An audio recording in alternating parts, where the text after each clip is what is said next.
Многое мы знаем, вы сделали, делаете еще для Екибастуза. Вы служите примером для подрастающего поколения, для нас. Много советов даете. Здоровья вам, чтобы дома все было хорошо. Всем Спасибо. Небольшой мы привезли адрес и на память такой подарок, это тоже ваша. Спасибо. 76 жас мерейлі болмаса да құрметке лайық жас. Оның үстіне туған күн иесі Анатолий Антонович Медведевті қалай әтпештеп құрметтесек те артық болмайды. Бүгінде қалалықтарға замандас ардагерлер кеңесі төрағасы ретінде танымал, ал жергілікті әкім өзінің лебізін білдіру үшін өз кабинетінде қабылдады. Туған күн иесін құттықтаған әкім қаланың көріктенуі жөніндегі жоспарымен де бөлісті.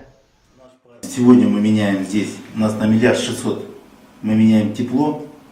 Уже начали работать, по улице Кунаева мы начали работать, полностью вниз уходим, и по улице Пшимбаева, здесь наружные сети проложены, мы сейчас в новое, в полиуретане уже укладываем вниз, там, к сожалению, вышли грунтовые воды, сейчас маленькое проектное решение изменяем, но все равно также мы его опускаем полностью вниз, проходим здесь, и здесь улица широкая, вот этот полностью парк нам достается, скажем так, чистой территории.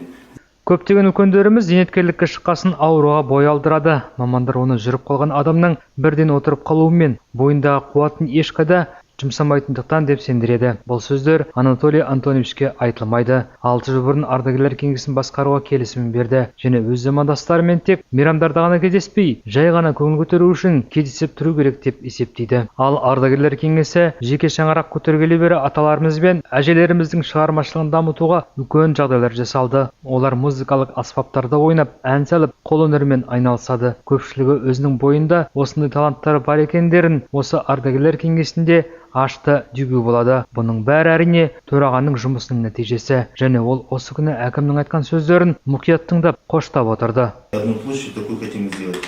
Дай Бог. Дай вам Бог. Фонтан поставить. Ну, это в дальнейшей перспективе. В дальнейшей перспективе у нас такое. Да. Вот дорожка такая будет. Эту дорожку полностью мы делаем с переходами, с зонами для чтения, с,